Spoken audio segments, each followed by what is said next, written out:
Good morning all of you बच्चों। आज हम संवाद लेखन की चर्चा करेंगे। संवाद दो या दो से अधिक लोगों के बीच हुई बातचीत को हम संवाद कहते हैं और इसे संवाद शैली में लिखने को हम संवाद लेखन कहते हैं। वाद का अर्थ होता है बातचीत और वाद शब्द में सम उपसर्ग लगाकर संवाद शब्द बनता है और एग्जाम में इसे लगभग 1 से 1.5 पेज तक हमें लिखना होता है। इनमें मुख्य रूप से कुछ महत्वपूर्ण बिंदुओं का ध्यान रखना होता है, जैसे सरल और सहज भाषा शैली का प्रयोग। हमें संवाद में सरल और सहज शब्दों का प्रयोग करना चाहिए ताकि भाषा जो है एक दूसरे को अच्छी तरह समझ में आनी चाहिए।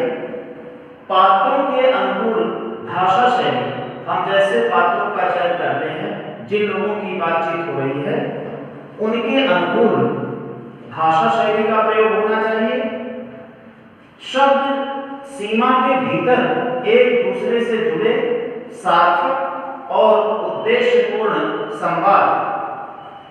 शब्द सीमा के भीतर यानी वर्ड लिमिट के अंदर रहकर हमें सार्थक, सटीक और उद्देश्यपूर्ण, जिनका कोई ना कोई उद्देश्य हो, ऐसे शब्दों का प्रयोग करना चाहिए। फिर इस तरह भाषा शैली दो लोगों की बातचीत में, शिक्षित और अशिक्षित लोगों की बातचीत कैसे होती है, उनकी भाषा का भी हमें ध्यान रखना चाहिए और स्तर के अनुरूप भाषा का प्रयोग होना चाहिए। लघु वाक्यों का प्रयोग, छोटे छोटे वाक्यों का प्रयोग होना चाहिए ताकि एक वक्ता बहुत देर तक अपनी बात को ना कहे, तो छोटे छोटे वाक्यों का प्रयोग ताकि लोगों के समझ में भी छोटे छोटे वाक्य आने चाहिए। और संवाद लेखन के अंत तक विषय या मुद्दे पर बातचीत। संवाद लेखन में जो विषय दिया गया है उस विषय पर हमें केंद्रित रहना चाहिए, हमें मुद्दे से भटकना नहीं चाहिए। और संवाद लेखन में हम निम्नलिखित बिंदुओं का ध्यान रखते हैं। संवाद लेखन में स्वाभाविकता होनी चाहिए। पात्रों को अपनी स्थिति और संस्कार को ध्यान में रखकर बोलना चाहिए। अनपढ़ और पढ़े लिखे लोगों के संवाद में अंतर होना चाहिए। पढ़े लिखे लोगों की भाषा व्यवस्थित और परिमार्जित, परिष्कृत होनी चाहिए। संवाद की भाषा प्रभावशाली होनी चाहिए। संवाद में जटिलता नहीं होनी चाहिए, कठिनता नहीं होनी चाहिए, जिससे संवाद को आसानी से समझा जा सके। संवाद लेखन में शालीनता होनी चाहिए।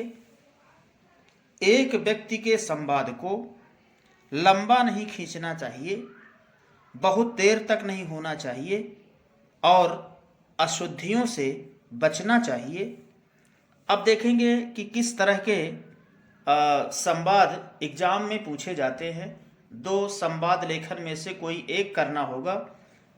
जैसे मान लीजिए टीवी सीरियल के प्रसारण को लेकर दो महिलाओं में बातचीत, इसमें संवाद लिखना है। ग्रीष्मावकाश में समय बिताने को लेकर दो मित्रों में बातचीत। डॉक्टर और रोगी के मध्य बीमारी को लेकर बातचीत। सब्जी विक्रेता या क्रेता के मध्य बातचीत। इस प्रकार के ये कुछ उदाहरण एग्जाम में आपसे पूछे जा सकते हैं। इस प्रकार इस वीडियो को ध्यानपूर्वक आपको सुनना है और अलग अलग विषयों पर संवाद लेखन का अभ्यास करना।